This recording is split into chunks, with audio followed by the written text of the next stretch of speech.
61ാമത് സംസ്ഥാന സ്കൂൾ കലോത്സവത്തിലെ മികച്ച ക്യാമറമാനുള്ള പുരസ്കാരം അമൃത ടിവിയുടെ സീനിയർ ക്യാമറമാൻ രാജേഷ് താവലോടിന് ലഭിച്ചു. Amrita TV senior cameraman Rajesh താവലോടിന് അവാർഡ് 61ാമത് സംസ്ഥാന സ്കൂൾ കലോത്സവത്തിലെ മികച്ച ക്യാമറമാനുള്ള പുരസ്കാരമാണ് ലഭിച്ചിരിക്കുന്നത്.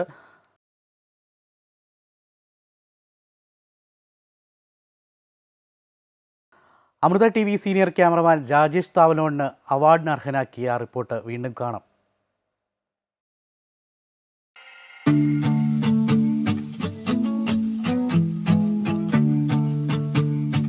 ഹൈസ്കൂൾ വിഭാഗം മോണോ ആക്ടിൽ മികച്ച പ്രകടനം നടത്തിയതിന്റെ ആവേശത്തിലായിരുന്നു കോഴിക്കോട് വടകര സെന്റ് ആന്റണീസ് ഹൈസ്കൂളിലെ ഉത്തര.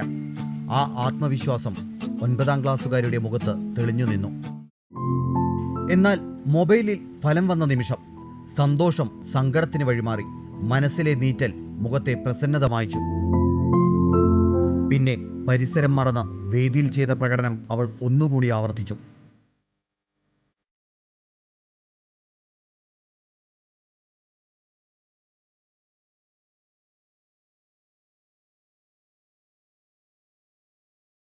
സ്വയം വിമർശനം നടത്തി മനസ്സിനെ ശാന്തമാക്കി പതിയെ സന്തോഷം തിരിച്ചു പിടിച്ചു. നമ്മളിപ്പോൾ മത്സരിക്കുമ്പോൾ എന്തായാലും നമ്മൾ വിചാരിക്കും ഫസ്റ്റ് കിട്ടിയിരുന്നെങ്കിൽ, അപ്പോൾ സെക്കൻഡ് ആക്കുമ്പോൾ ഒന്നുകൂടെ ചെയ്യായിരുന്നു എന്നുള്ളൊരിത്, അങ്ങനെ വിഷമിച്ചു. ഇത്തരം വികാര വിക്ഷോഭങ്ങൾക്ക് എന്നും കലോത്സവ വേദികൾ മൂകസാക്ഷിയാണ്. ഉത്തരയെപ്പോലെ എത്രയെത്ര പേർ. എന്നാൽ ഇത്ര വലിയ വേദിയിൽ ഒന്ന് മത്സരിക്കാൻ കഴിയുക എന്നതുതന്നെ മഹാഭാഗ്യമായി കരുതാൻ കുട്ടികൾ സ്വയം പ്രാപ്തരാകുന്നു എന്നതാണ് ഉത്തരയിലൂടെ ദൃശ്യമായത്. അതൊരു നല്ല കലോത്സവ കാഴ്ചയാകുന്നതും അതുകൊണ്ട് തന്നെ. ക്യാമറാമാൻ രാജേഷ് താവലോടിനോടൊപ്പം ശ്യാം കെ വാര്യർ, അമൃത ന്യൂസ്, കോഴിക്കോട്.